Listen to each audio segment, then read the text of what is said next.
Dr. Tao here, and I want to touch on man's symbiotic relationship to nature and nature's relationship to man. When we take a look into nature a little bit deeper, we'll see that there is a reason why our our diet should be primarily plants. From a biochemical standpoint, the chlorophyll in plants actually mimics or mirrors the hemoglobin in people. So, if you were to look at the molecular structure, you would see that they look almost identical to each other. Also, when we breathe out carbon dioxide, breathe in oxygen. Well, vegetation does the complete opposite. It breathes in carbon dioxide and breathes out oxygen. So, when it comes to the question of what we should consume, or what should be our primary food source, we should see that plants should be the primary food of our consumptions. Also, when you look at the body itself, the body is full of plants. That's what makes the body work. You may call it bacteria flora, but that's basically just the plants that allow you to digest foods. As African people, we have a different amount of bacteria flora in our guts than other people, other races of people. Europeans have around 40 different types of bacteria flora in their guts, whereas African people have around 360 different types of bacteria flora in our guts. So what does that mean? That means we have a different palate or different food source and different choices of food in our natural state. I'm not talking about being westernized and your taste buds changing and everything like that. So when you think about it, you'll start to say, okay, well, I'm mostly plants. I should eat that, which I mostly am. So this is the reason why we combine foods differently than other people, because we have such a variety of plants inside of our body, which corresponds to our taste buds, which allows us to taste food to its full flavor. It also allows us to see colors to its full range and hear sound to its full range. It allows us to experience colors on a different level, which we call hue, H-U-E, and the definition of a person, or you would call a human. So the definition of a human, it would be a colored person, you see. So the definition of human means to be black, by definition. And that's not my definition, that's just the word itself. Human means colored person. So human being means colored, spirited thinker.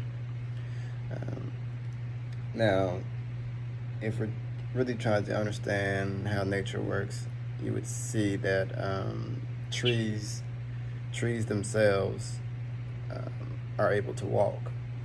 Now, what do I mean by trees are able to walk? Is basically what I'm saying is, if an apple was to fall off a tree, then you would see that apple, for that per inch or square inch that it fell on the ground, then you would see that when the apple ferments and rots and goes back into the earth, the seeds itself would actually go back into the earth at that particular location.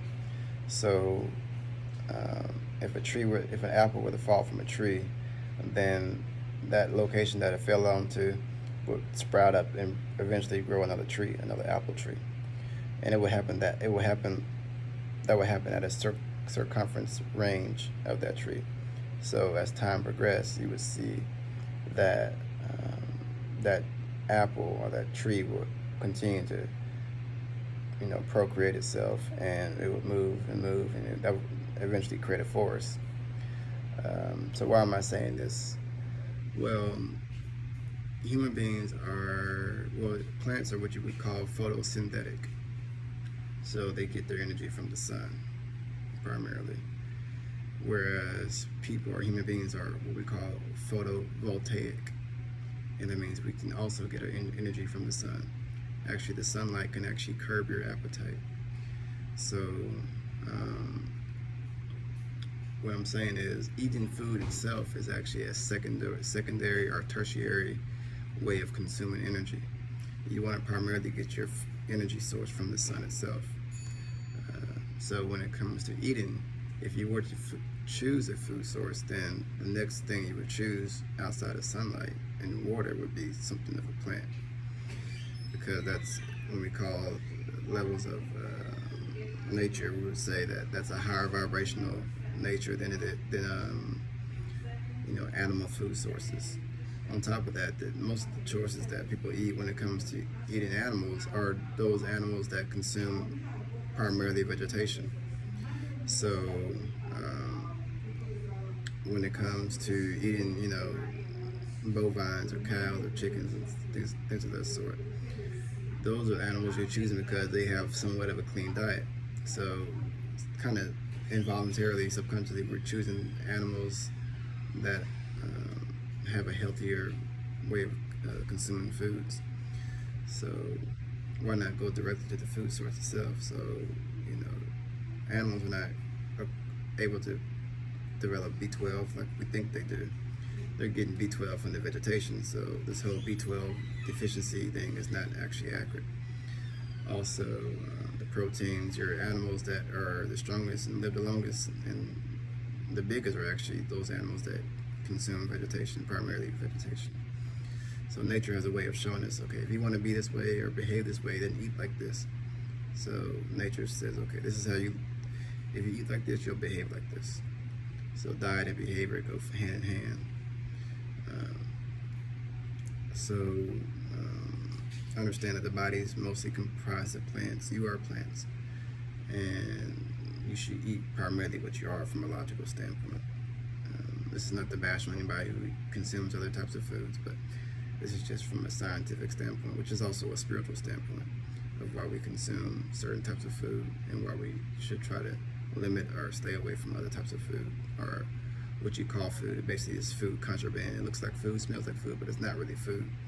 It's a process, or it's for food waste, the waste of a food. So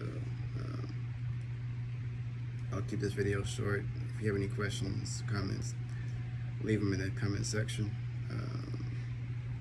Sorry about any background noise. I'm kind of doing this video on the fly here, so I apologize for any noise you hear in the background.